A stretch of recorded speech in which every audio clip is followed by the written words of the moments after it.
అలభ్య అక్షయ భక్తిభావ సుగంధమే ఈ వరకాళి పద్యరత్నాకరం. వేజండ్లపురములోని శ్రీ విశ్వమాత ఆదిపరాశక్తి పీఠాధీశులు భగవాన్ శ్రీ శ్రీ శ్రీ వెంకట కాళీకృష్ణ గురుమహారాజు గారు శ్రీ వరకాళి లీలా వైభవాన్ని మహత్తరంగా రచించగా శ్రీ వరకాళి పద్యరత్నాకరం గ్రంథంలోని 326 పద్యరత్నాలలోని వేజండ్ల శ్రీ వరకాళీమాత లీలా వైభవాన్ని తెలియజేస్తున్న 29వ భాగము 228 నుండి 238 పద్యరత్నాలను కూర్పు చేసి ప్రవచిస్తున్నది భగవాన్ శ్రీ శ్రీ శ్రీ వెంకట కాళీకృష్ణ గురుమహారాజు వారి దాసుడు వ్యాఖ్యాన వాచస్పతి బ్రహ్మశ్రీ ప్రభాకర స్వామి, హైదరాబాద్. కాళీమాత తెలిసి ఘనముగా పూజింప కలతలన్ని బాపి కాచుచుండు. కాళీమాత తెలిసి ఘనముగా పూజింప కలతలన్ని బాపి కాచుచుండు. భక్తి కలుగుటే భువి బహుజన్మ భాగ్యంబు.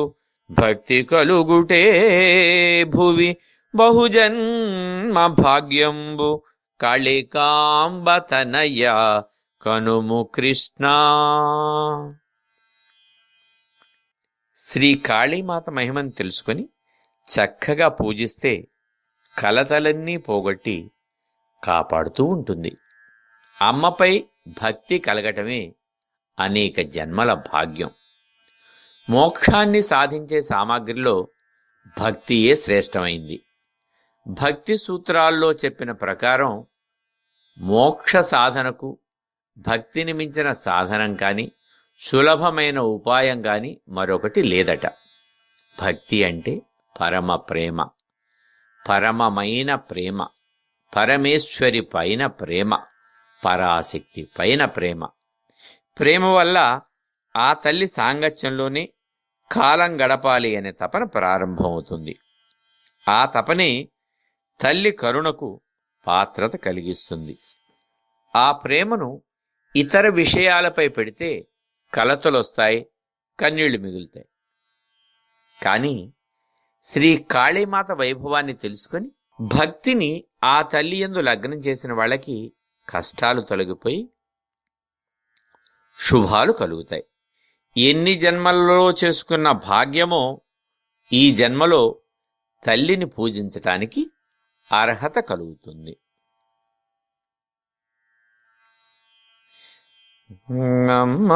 అమ్మానుచు హార్తితో పిలువంగా అమ్మ అమ్మ అమ్మా అమ్మానుచు హార్తితో పిలువంగా అమ్మ కాళి సతము అండచేరు. అమ్మ కాళి సతము అండచేరు. పిలిచి కొలుచువారి పెన్నిధి శక్తిరా. పిలిచి కొలుచువారి పెన్నిధి శక్తిరా. కాళికాంబ తనయ కనుము కృష్ణ. అమ్మని పదే పదే ఆర్తితో పిలిస్తే శ్రీ కాళీమాత మనల్ని కాపాడుతుంది. పిలిచి కొలిచే వారికి అమ్మ సన్నిధి అంతులేని పెన్నిధి అవుతుంది. తల్లి ప్రేమను మించిన ప్రేమ మరెక్కడా ఉండదుగా. ఆ ప్రేమ ఉంటే ఎవరికైనా రక్షణ లభిస్తుంది. ఒక్కసారి శ్రీ కాళీమాతకు మొక్కితే వరాలను కురిపిస్తుంది. అదే ఆ తల్లి ప్రేమకు నిదర్శనం. యాంత్రికంగా కాకుండా ఏకాగ్ర చిత్తంతో ఆర్తిగా స్మరిస్తూ ఉంటే ఆ తల్లి ఎప్పుడూ వెన్నంటి ఉండి కాపాడుతుంది. ఆపదలో ఉండి ఆర్తితో స్మరించిన వారిని ఆ తల్లి వెంటనే కాపాడుతుంది. బిడ్డల్ని తల్లి కంటికి రెప్పలా కాపాడే దృశ్యాలు పశువులు, పక్షులు, జంతువుల్లో కూడా గోచరిస్తాయి. కోడి, కుక్క, పిల్లి, బల్లి ఇలాంటివి అన్నీ తమ పిల్లల దగ్గరకు ఏదైనా ఇతర జంతువు వచ్చినప్పుడు దాన్ని తరిమి తరిమి కొడతాయి. అంటే తమ సంతానం దుష్టుల బారిన పడి నశించకుండా రక్షించుకుంటాయి. అంటే తమ సంతానం సలక్షణంగా సుఖంగా ఉండాలి అని వాటి ప్రేమ, వాటి భావం. ఈ లక్షణాలు జంతువులకి, మానవులకి, ఇతర జీవరాశులన్నిటికీ కూడా ఆ తల్లి శ్రీ కాళీమాత నుంచే సంక్రమించాయి అని మనం అనుకోవాలి.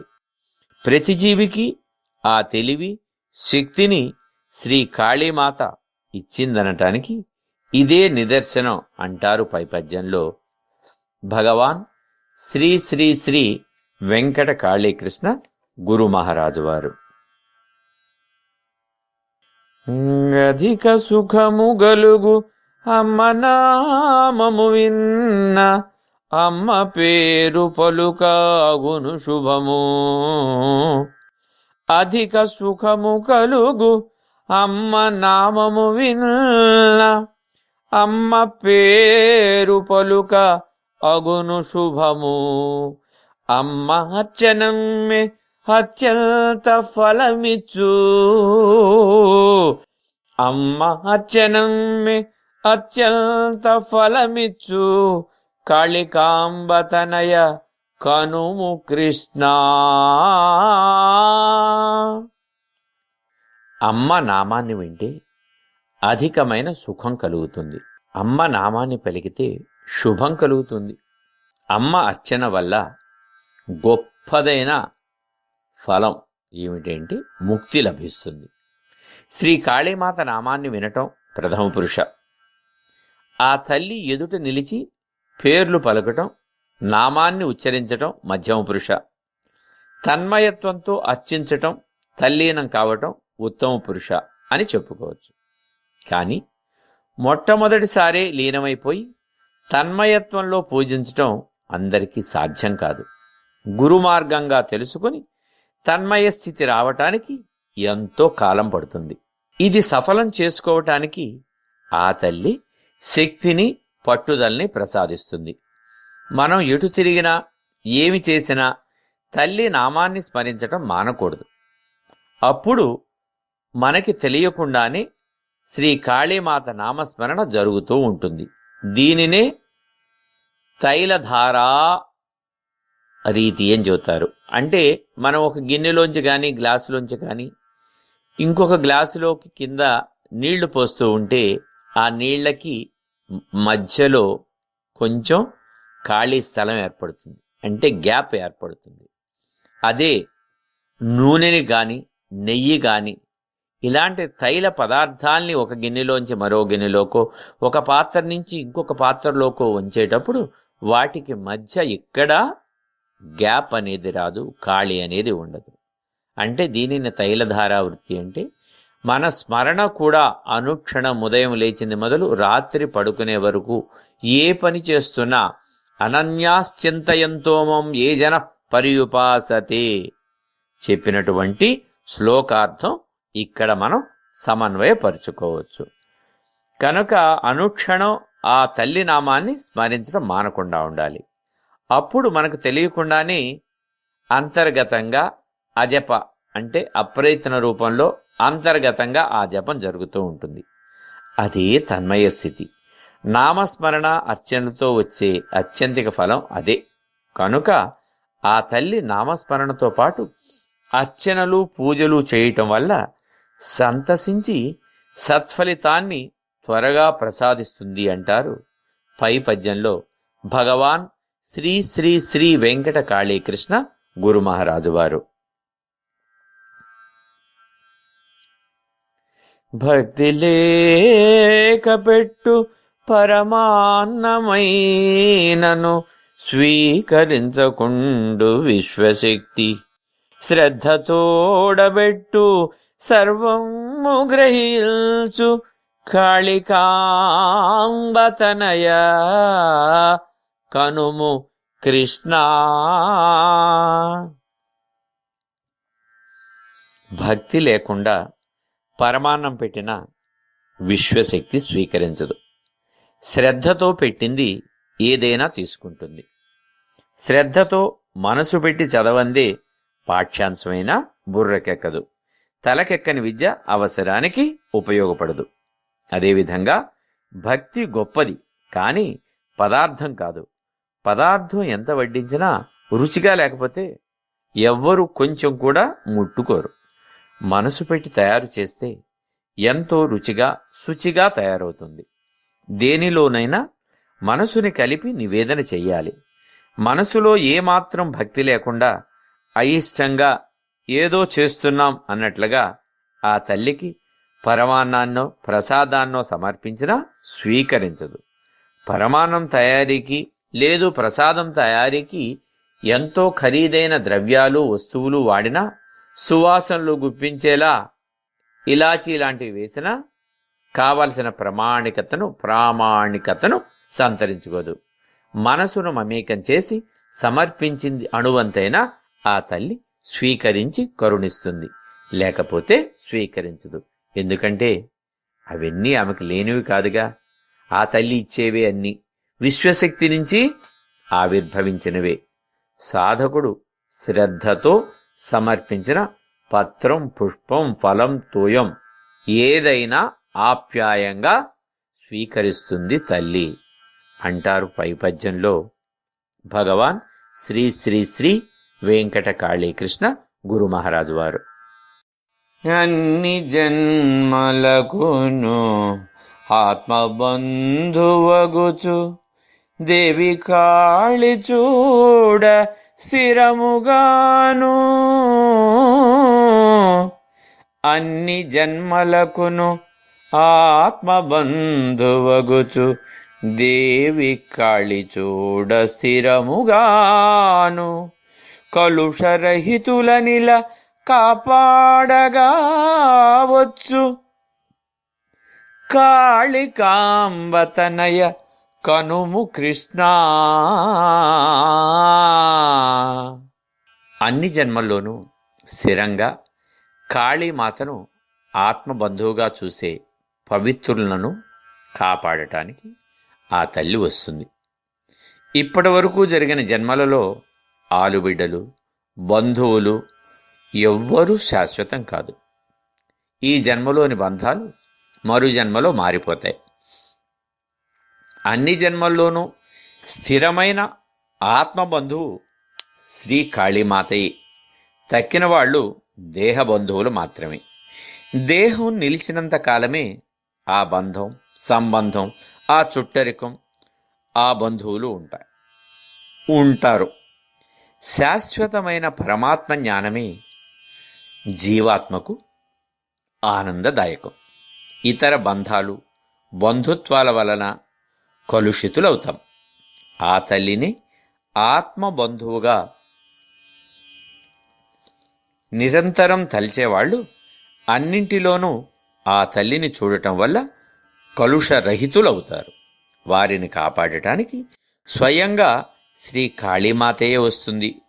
అందుచేత మానవుడు కేవలం ఆలుబిడ్డలు, బంధువులు అనే బంధనాలకి బద్ధులు కాకుండా ఆ తల్లి శ్రీ కాళీమాత పదసేవకే అంకితం కావాలి అంటున్నారు పై పద్యంలో భగవాన్ శ్రీ శ్రీ శ్రీ వెంకట కాళీకృష్ణ గురు మహారాజు వారు.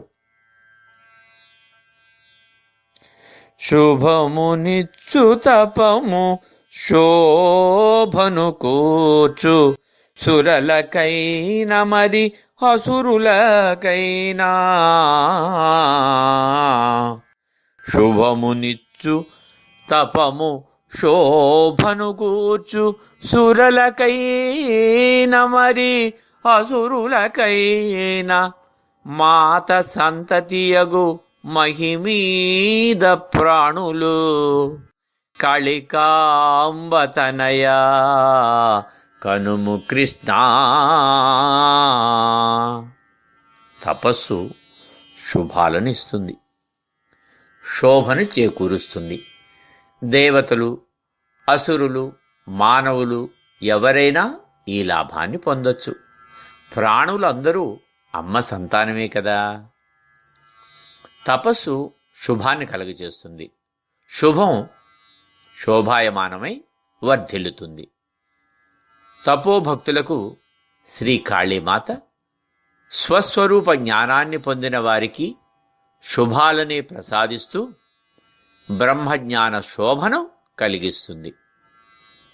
జగన్మాతకు అందరూ కన్నబిడ్డలే కనుక సురాసురులు, మానవులు, దేవతలు ఎవరైనా సరే ఎవరు తపస్సు చేసినా అనుగ్రహిస్తుంది. అలాగే తపస్సు వలన లభించిన శుభాల్ని దుర్వినియోగం చేస్తే శిక్షిస్తుంది. తపస్సు వల్ల ఎన్నో సిద్ధులు కలుగుతాయి. ఈ వరాలను పొంది అవి జనహితానికి బదులు అహితాన్ని, కీడును కలిగించినటువంటి అనేక రాక్షస జన్మలు, వారిని సంహరించడము మన పురాణ కాలాల నుంచి మనకు తెలుసు.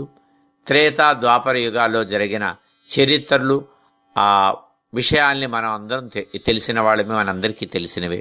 అయితే మరి ఈ యుగంలో, ప్రత్యేకించి కలియుగంలో ప్రత్యేకంగా రాక్షసులంటూ ఎవరూ లేకపోయినా రాక్షసి ప్రవృత్తి, ఆసురీ ప్రవృత్తితో మాత్రం మానవులు చాలామంది నడుస్తున్నాం. కనుక ఆ ప్రవృత్తిని మార్చటమే రాక్షసుల్ని సంహరించినట్టుగా మనం భావించాలి. తపస్సు వల్ల చాలా సిద్ధులు కలుగుతాయి. వాటిని ఒక్కోసారి పంచభూతాలని సైతం నిలవరించే అవసరం కలుగుతుంది. దానితో ఆ పంచభూతాల్ని కూడా నిలవరించగలుగుతారు. ఉదాహరణకి ఒక యాగమో యజ్ఞమో చేసేటప్పుడు అకాల వర్షం మూలంగా యజ్ఞం భగ్నమయ్యే ప్రమాదం కలుగుతుంది. అలాంటి ఉదాహరణలు భగవాన్ శ్రీ శ్రీ వెంకట కాళీకృష్ణ గురు మహారాజు వారు యజ్ఞాలు చేసేటప్పుడు అనేక సార్లు వర్షాలు రావటం, యోగశక్తితో ప్రకృతిని శాసించి ఆ యజ్ఞం జరిగే ప్రాంతంలో మాత్రం వర్షం లేకుండా, ఆ దేవాలయ ప్రాంగణంలో లేకపోతే ఆ కుండంలో వర్షం పడకుండా చేయటం.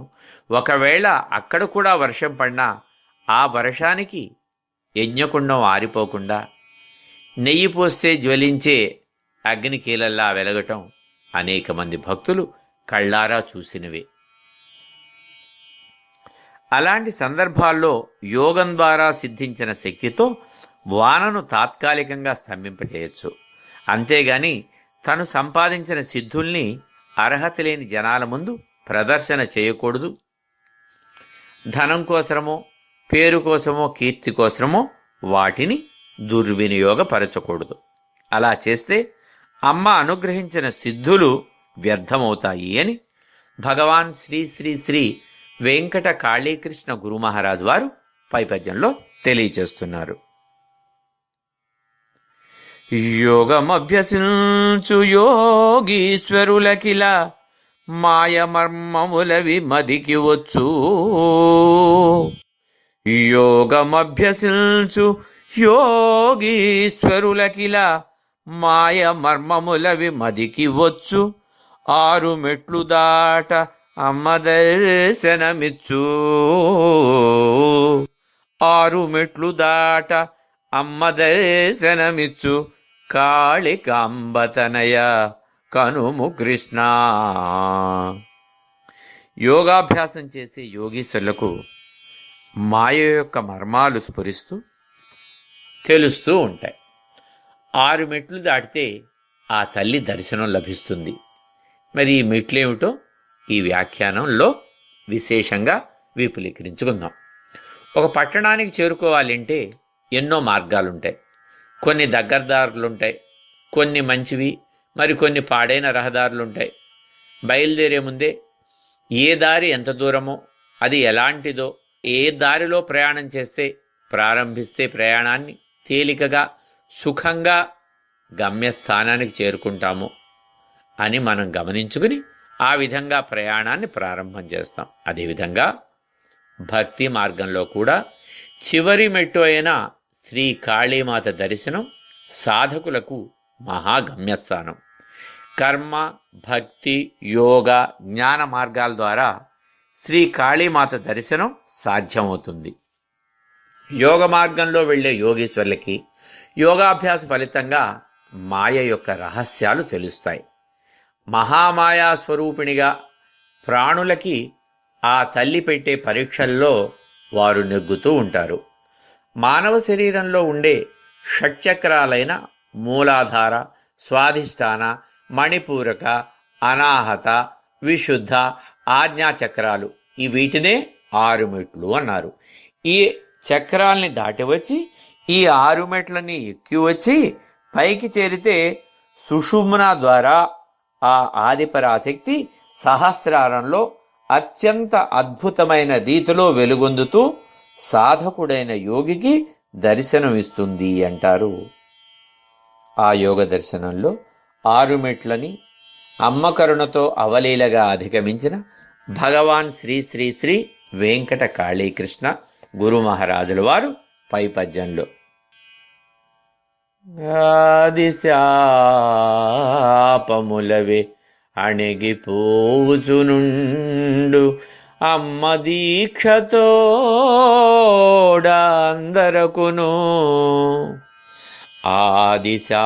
ఆదిశాపములవే అణిగిపోవుచునుండు అమ్మ దీక్షతోడ అందరకును శక్తి కరుణ చూడ జన్మ సార్థకమౌను శక్తి కరుణ చూడ జన్మ సార్థకమౌను కాళికాంబతనయా కనుము కృష్ణ. అమ్మను పూజించే దీక్ష తీసుకున్న వారందరికీ ఇంతకు ముందున్న శాపాలన్నీ తొలగిపోతాయి. పరాశక్తి దయతలిస్తే జన్మ సార్థకమవుతుంది. కలిదోషాలు, పాపాలు, శాపాలు పోవాలంటే నిరంతరం శ్రీ కాళీమాతను పూజించాలి. ఆ తల్లిని ఎల్లవేళలా ఎల్లకాలం దీక్షగా పూజించటం వల్ల సర్వ పాపాలు, దోషాలు, శరీరానికి వచ్చే అన్ని వ్యాధులు నశించిపోతాయి. అవి తొలగిపోయే సమయం వచ్చినప్పుడు ఆ తల్లిని పూజించే బుద్ధి కలుగుతుంది. అలాగే ఆ తల్లిని పూజించాలి అనే జ్ఞానం కలిగినప్పుడే ఆ దోషాలు అంతరిస్తం ప్రారంభిస్తాయి. శ్రీ కాళీమాత కరుణామూర్తి, కరుణతో చూస్తుంది. అందువల్ల సాధకులు ఏ ప్రయోజనం కోసం జన్మించారో అది నెరవేరుతుంది. గత జన్మల కాలుష్యాలన్నీ తొలగిపోయి మానవ జన్మ సార్థకమై జన్మరహితమై ఫలిస్తుంది. పూర్వజన్మల పాప పుణ్యాల కారణంగా పుణ్యం అనేది చిన్న నిప్పురవల పాపం అనే నివురుతో కప్పబడి ఉందనుకోండి. శ్రీ కాళీమాత నామం ఆ కప్పివేసిన బూడిద లాంటి నివురుని ఊదిపారేస్తుంది. తక్షణం ఆ నిప్పురవ్వ లాంటి పుణ్యం వెలుగులోకి వస్తుంది. ఆ క్షణం నుంచే దోషహరణ జరగటం ప్రారంభమవుతుంది అంటారు పై పద్యంలో భగవాన్ శ్రీ శ్రీ శ్రీ వెంకట కాళీకృష్ణ గురు మహారాజు వారు. కాళీమాత శక్తి ఘనముగా మది నిల్పి అర్చనము చేయ నమరు ఫలము. కాళీమాత శక్తి ఘనముగా మది నిల్పి అర్చనము చేయ నమరు ఫలము. నిర్మలమగు బుద్ధి నెరవేర్చు కోర్కెలన్. నిర్మలమగు బుద్ధి నెరవేర్చు కోర్కెలన్ కాళికాంబతనయా కనుము కృష్ణ. శ్రీ కాళీమాత శక్తిని తెలుసుకొని మనసులో నిలిపి అర్చన చేస్తే శుభఫలం లభిస్తుంది. నిర్మలత్వాన్ని పొందిన బుద్ధితో కోర్కెలు నెరవేరుతాయి. ముందుగా శ్రీ కాళీమాత శక్తిని, మహత్యాల్ని తెలుసుకోవాలి. గ్రంథాలు చదివి పురాణాలు పఠించి అందరూ తెలుసుకోలేకపోవచ్చు. ఎందుకంటే చదువురాని వాళ్ళుంటారు. ఒకవేళ చదువుకున్న వారైనా చదివే అవకాశం లేనివారుంటారు. కానీ కాళీమాతను అర్చించే సద్గురువు వద్దకు చేరితే ఆయన ఆ తల్లిని గురించి సరైన అవగాహన కల్పిస్తారు. ఆ గురువు దైవంలాగా వారికి మార్గోపదేశం చేస్తారు. దానివల్ల శ్రీ కాళీమాత శక్తిని, వైభవాన్ని తెలుసుకోగలుగుతారు. శ్రీ కాళీమాత అర్చన వల్ల బుద్ధి నిర్మలమై ప్రకాశిస్తుంది. కల్మషానికి తావుండదు. కల్మషాల వల్ల ఉద్భవించే దుఃఖాలు తొలగిపోతాయి. కోరికల స్వరూపం అవగతమవుతుంది. ఏవి కోరతగినవి, ఏవి కోరతగనివి అన్నది తెలుస్తుంది. ఎందుకని అంటే కోరికలు అనేవి అంతులేనివి కనుక కోరికలు ఎప్పుడూ సముద్రంలో అలల్లాగా మనసులో పుట్టుకొస్తూనే ఉంటాయి. అందులో ఉచితమైనవి, అనుచితమైనవి, కోరతగనవి, కోరతగినవి అని మనకి ఒక విచక్షణ జ్ఞానం పుట్టుకొస్తుంది అమ్మ అనుగ్రహంతో. నెమ్మదిగా దుష్టమైన కోరికలు నశించిపోతాయి. ఎప్పుడైతే మాయపొరలు కరిగి నిర్మలమైన మనస్థితి ఏర్పడుతుందో శ్రీ కాళీమాత దర్శన భాగ్యానికి ఆటంకాలు తొలగిపోయినట్లే. ఆ స్థితిలో ఎటు చూసినా, ఏమి చేసినా ఆ తల్లి రూపం కంటి ముందు కదలాడినట్లు, శ్రీ కాళీమాత నామం చెవుల్లో ధ్వనిస్తున్నట్లు అనుభూతులు సాక్షాత్కరిస్తాయి. ఆ తదుపరి సాక్షాత్తు ఆ తల్లే దర్శనమిస్తుంది. కనుక ఒక గీతంలో చెప్పినట్టుగా ఎచట చూసినా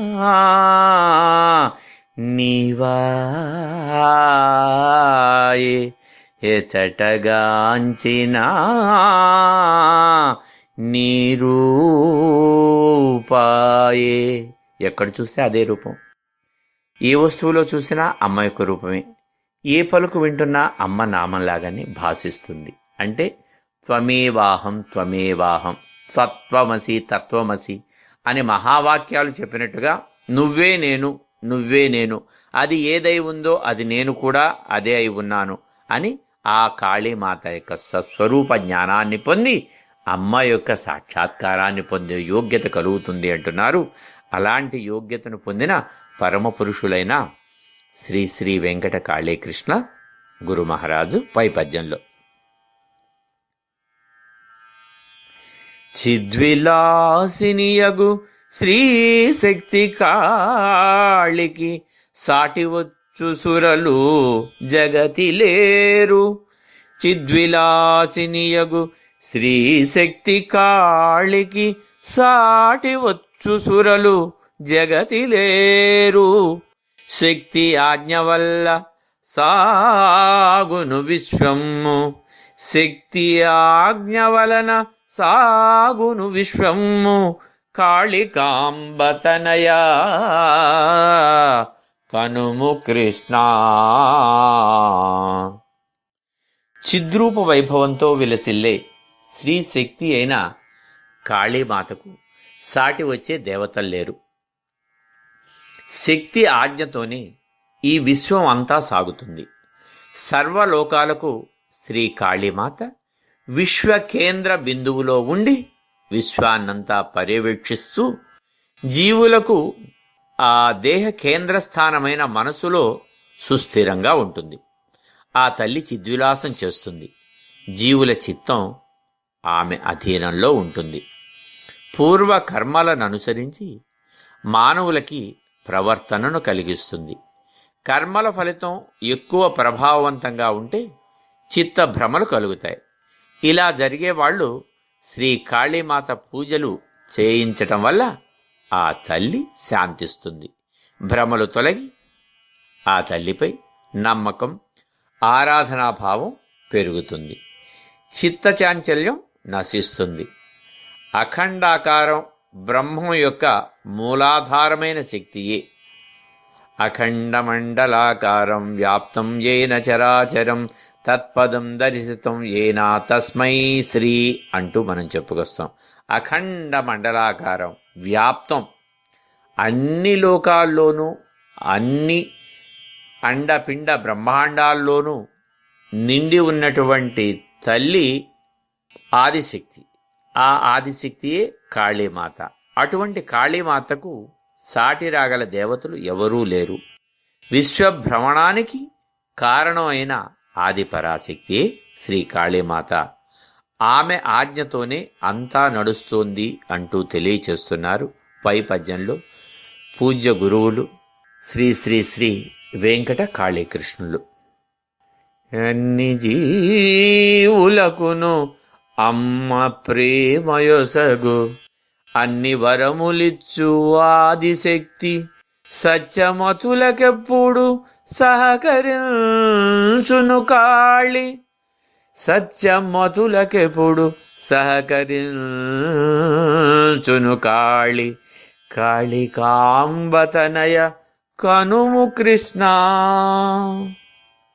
అన్ని జీవులకి అమ్మ ప్రేమను పంచుతుంది. ఆదిపరాశక్తి అన్ని వరాలను ఇస్తుంది. శ్రీ కాళీమాత సత్యమతులకి అంటే సజ్జనులకి, సత్పురుషులకి ఎప్పుడూ సహకారం అందిస్తుంది. సృష్టిలో అన్నింటికన్నా తెలివైన జీవులు మానవులే. ఉత్కృష్ట జీవులు కూడా మానవులే. వారిలో ప్రేమ, ఆప్యాయతలు మొదలైన భావాలు ఎక్కువగా ఉంటాయి. అలాగే అన్ని రకాల జంతువులు, పశువులు, పక్షులు, మిగతా జీవుల్లో కూడా ప్రేమతత్వం ఉంటుంది. క్రూర జంతువులైన పులులు, సింహాల దగ్గర నుంచి సాధారణ జంతువుల వరకు వాటి సంతానంపై ఎంతో ప్రేమను కురిపిస్తూ సాగుతాయి. మిగతా జంతువుల నుంచి రక్షణ కల్పిస్తాయి. అదేవిధంగా మానవుల్లో ఈ లక్షణాలు ఇంకా ఎక్కువగా ఉంటాయి. ఇలా జగత్తులోని జీవులన్నిటిలో తల్లి ప్రేమ ఒకే విధంగా విలసిల్లటానికి ప్రేమమూర్తి అయిన శ్రీ కాళీమాతయే కారణం. మానవులలో ఈ భావాలు తుది వరకు ఉంటాయి. ప్రేమరూపిణి అయిన ఆ తల్లి మాతృహృదయంతో అన్ని ప్రాణుల్ని ప్రేమతో చూస్తుంది. స్త్రీ నామం గల తల్లి అంటే ఆది పరాశక్తిని స్త్రీ రూపంగా భావిస్తాం. శక్తి అంటే స్త్రీ రూపిణి. వాస్తవానికి పురుష స్త్రీ భేదం లేనిది శక్తి. కనుక ఏ వరాన్నైనా సునాయాసంగా ఇవ్వగలదు. సత్యం, జ్ఞానం, బ్రహ్మం, అనంతం మొదలైన నిర్వచనాలు సత్యమే బ్రహ్మ పదార్థమని, అనంతమైనదని తెలియచేస్తున్నాయి. కనుక సత్యాన్ని పలికి దాన్ని ఆచరించే వారికి శ్రీ కాళీమాత ఎప్పుడూ సహకారిణిగా ఉంటుంది. దాని యందు లగ్నమైన మనసు కలవారు ముముక్షువులు అనబడతారు. వారికి ఆ తల్లి రక్షగా ఉంటుంది అని పై పద్యంలో పరమపురుషులు, పూజ్య గురువులు శ్రీ శ్రీ శ్రీ వెంకట కాళీకృష్ణుల వారు తెలియచేస్తున్నారు.